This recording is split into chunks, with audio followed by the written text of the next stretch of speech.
Welcome to the Care for Kupuna podcast, where we dive into health, wellness, and vibrant living of our cherished kupunas. We are thrilled to take you on a journey exploring everything from health and wellness tips, deeply rooted in the spirit of Hawaii, to navigating the intricacies of retirement, preserving our rich culture heritage, and fostering vibrant communities for our elders. Whether you're a kupuna yourself, a family member, a dedicated caregiver, or simply someone passionate about supporting and uplifting our elders, this podcast is for you. Each episode is crafted with love and the intention to inspire, inform, and celebrate the golden years. So sit back, relax, and join us on this meaningful journey as we care for our kupuna. Aloha, and welcome to Care for Kupuna, the podcast where we care for our kupuna. My name is Leilani Sullivan. And I'm Trina Simeona. And we are the Kupuna Girls. Today we have our guest, Jessica Arruda of Kama Aloha Farms, to share with all of us all about gardens. Thank you, Jess, for joining us. How did you get started with tower gardens and why tower gardens? Oh, well, let me just say aloha to everyone, and thank you for inviting me to share about tower gardens. So tower gardens is, it's really amazing. And it's a garden that you really don't have to do much to grow anything. And how it got started was, it's kind of a long story. There was a time when we lost half our income and we didn't have any money. You know, food was hard, and we had five kids growing up, and 5 children to feed, or mouths to feed. And and so I was into emergency preparedness because we live on an island. And if the boat stopped, you know, it could be any emergency, not just, you know, losing half your income, but the boat, and then, you know, how would you feed your family, right? Yeah. Little ones, you don't want to see your little ones going without, you don't want to see them going without. So it started off like that with emergency preparedness. So I started to look for ways on how I could prepare my family, how I could feed my family, how I could store my food to make it last long in case of, any kind of emergency or disaster or a strike, or, it could be a hurricane. And then I started to teach people the things. It turned into a hobby, and I started to teach people about the things that I was learning and how to prepare in case of any kind of unexpected event happening. Mm-hmm. And so one day I was invited, I got invited to do a presentation, an emergency presentation in Honolulu at a church. And so I went, and at the same time, around this time, I had been thinking and praying, about a garden, because I had my canned goods, I had my freeze-dried food, my canning supplies, and things like that. And I needed a garden. I was like, I need to add to my list of, supplies. So how can I have a garden and grow my own food and be self-sufficient, but not have to work in the hot sun, right? Yes. And I don't know how to do that. And so I was at this presentation in Honolulu at this church, and they had other people presenting. And I turned around and I saw one of these tower gardens in the corner. And that's how I met my very good friend now. Her name is Wendy Lowe. And it was amazing. When I saw this, I was like, I have to have this. How does this work? And it's fantastic. It's not really hydroponics. Some people might call it hydroponics, but and it's not aquaponics because there's no fish involved, but it's called aeroponics. And aeroponics because it uses air and water. So you see these tubs back there. They have 20 gallons of water in them. And there's a little fish pump in there. And the fish pump, it pumps the water up the middle column. And then there's a plate up there that has holes where it sprinkles down strategically over these little pods over here.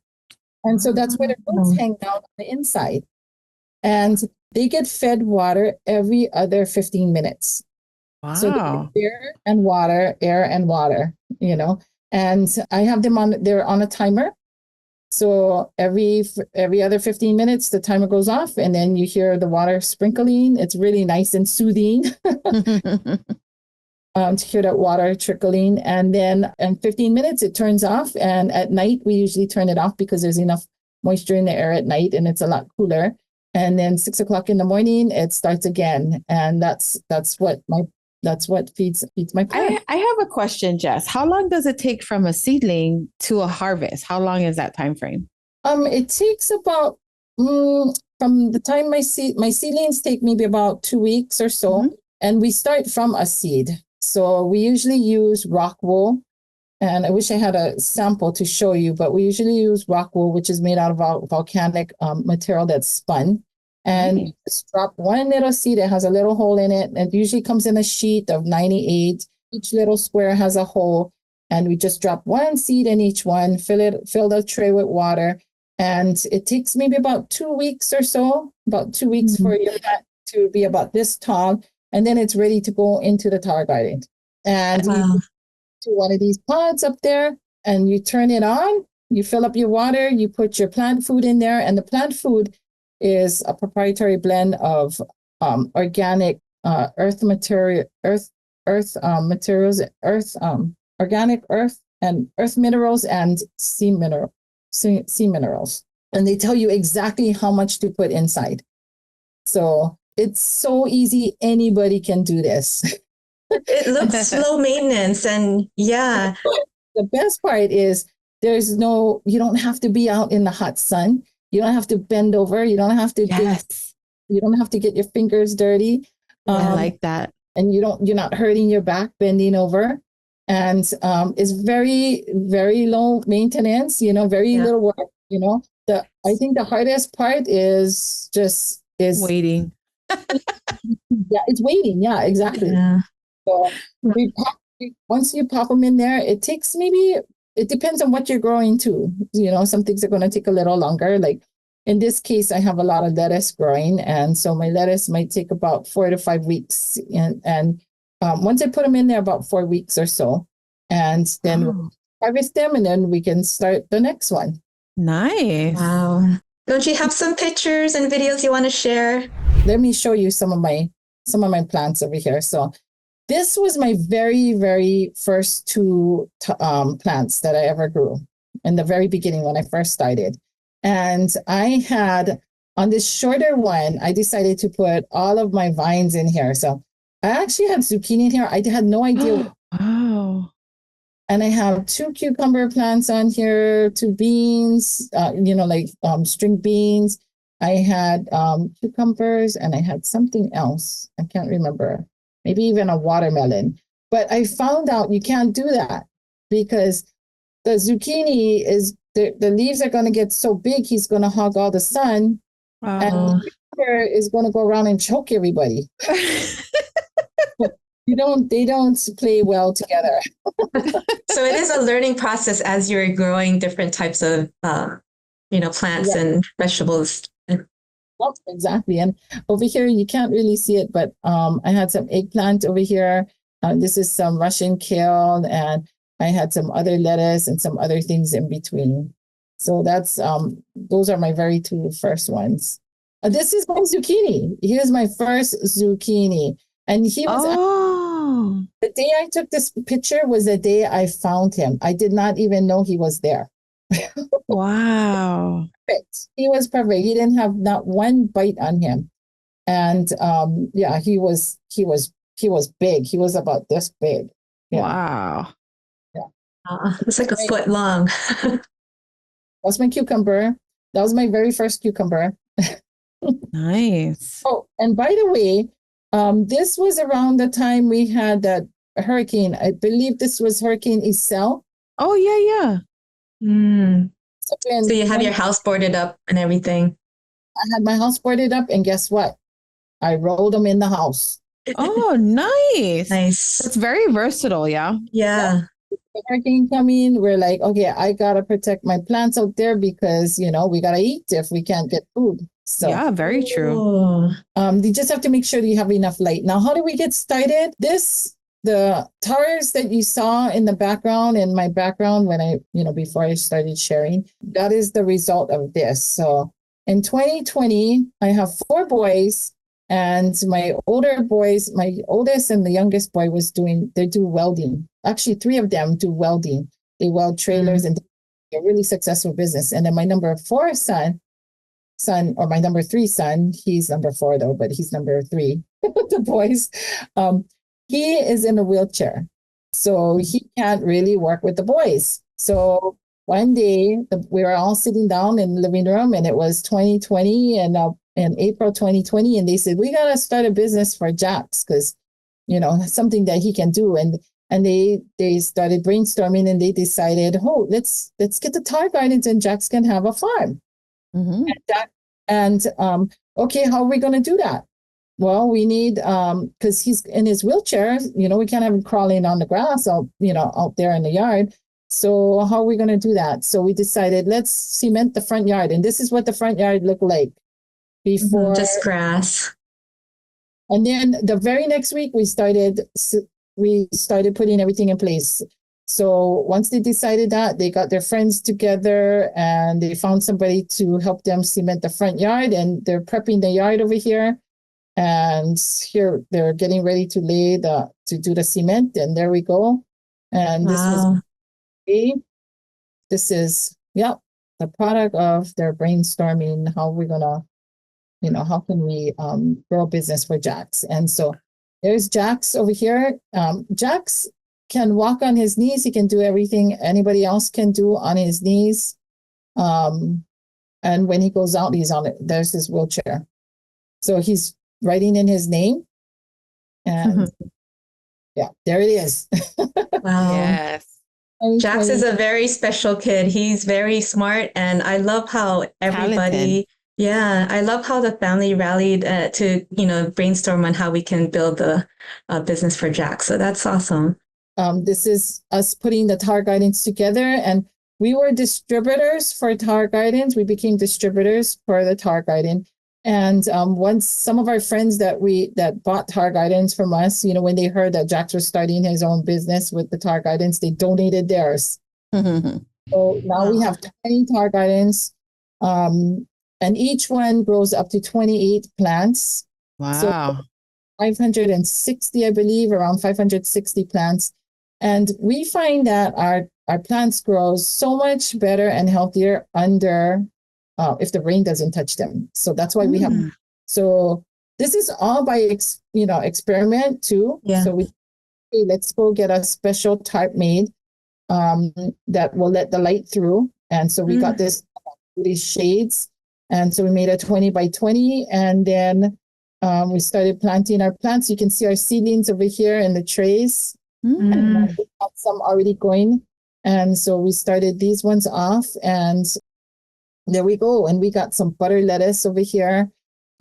We have some kale on this one over here. And then we have, I believe we might have had some manoa lettuce in the beginning. So I think the manoa lettuce was part of this this group. And you can see they're on dollies. Yeah. So we move them around also. And so this is the very beginnings of Kama Aloha Farms. And by the way, Kama Aloha is Jax's middle name.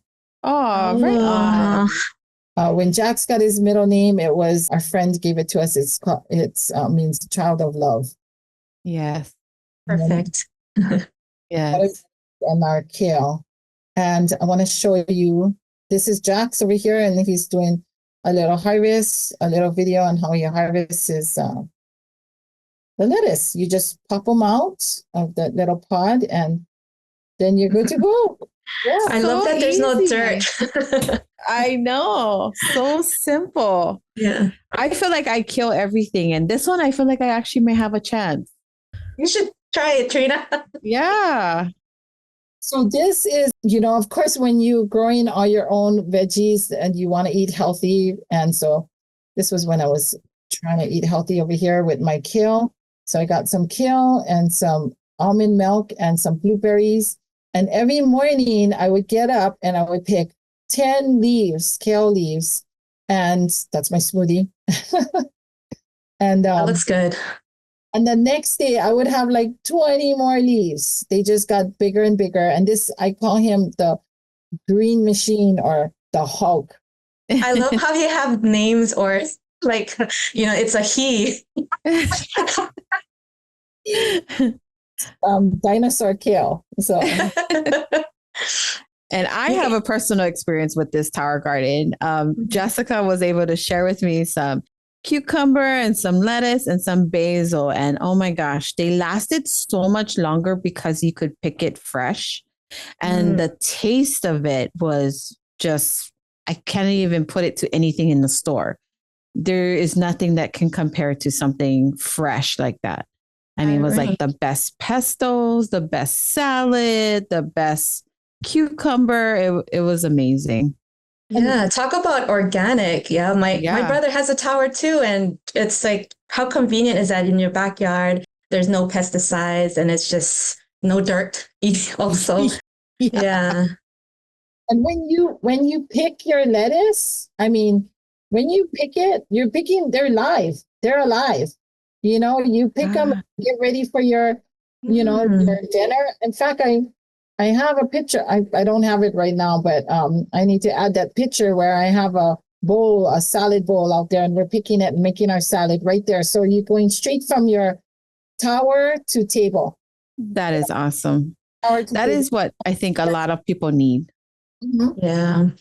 Yeah. Especially with the prices of everything being so high now. Why not grow your own, know exactly what is in your food, and definitely will have benefits health-wise, and they get out, get a little exercise, a little therapy. Yeah, all around. And you're prepared for any storm. Yeah. you have that in your backyard. Look at that huge cucumber, like a foot long. Yeah. The monster. That one was hiding. He was hiding. We didn't see him until he was that big. So cute.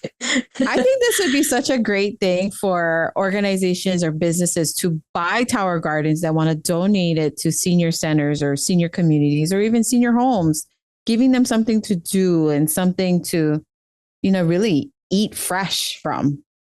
Yes, and I would love to introduce you folks to my partner, the one that introduced it to me, Wendy Lowe, and she's very active with Tower Gardens, and she's in Honolulu, and she works with a lot of the communities and a lot of the nonprofits, and she's got Tower Gardens everywhere, and we're working on some grants to get it out there.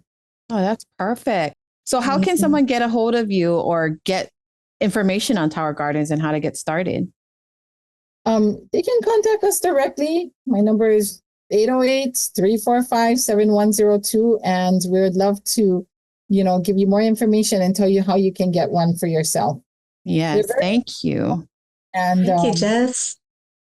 Thank you so much. And I know a lot of you folks are either driving or don't have video, but if you have time, check out our YouTube. Go to our website, www.carewithak.com. Click on the YouTube icon and you'll be able to see the video. But thank you so much, Jessica, for taking the time and showing us and really preparing us for things that could happen here on an island. And I want to just say where aloha meets wisdom, one podcast at a time. Until we meet next week, a hui ho. Thank you. Aloha. Aloha. Mahalo for joining us on this episode of Care for Kupuna, where we explore health, wellness, and vibrant living for our cherished kupunas. We hope you found inspiration and valuable insights. Remember, your support can make a difference. 20% of all proceeds from our podcasts go to a nonprofit organization here in Hawaii dedicated to helping seniors in our community. If you'd like to contribute, visit our website at www.carewithak.com and make a donation. Are you a brand or business looking to align with our mission? Consider sponsoring our podcast. Visit our website for more information on sponsorship opportunities. For those with stories to share, we invite you to be a guest speaker on our podcast. Head over to our website to express your interest and become part of the conversation. Last but not least, stay connected with us by subscribing to our email list and following us on social media at Care for Kupuna with a K. Join the Care for Kupuna community to stay updated on all things related to health, culture, and creating vibrant communities for our elders. We appreciate your time and look forward to welcoming you back on the next episode of Care for Kupuna.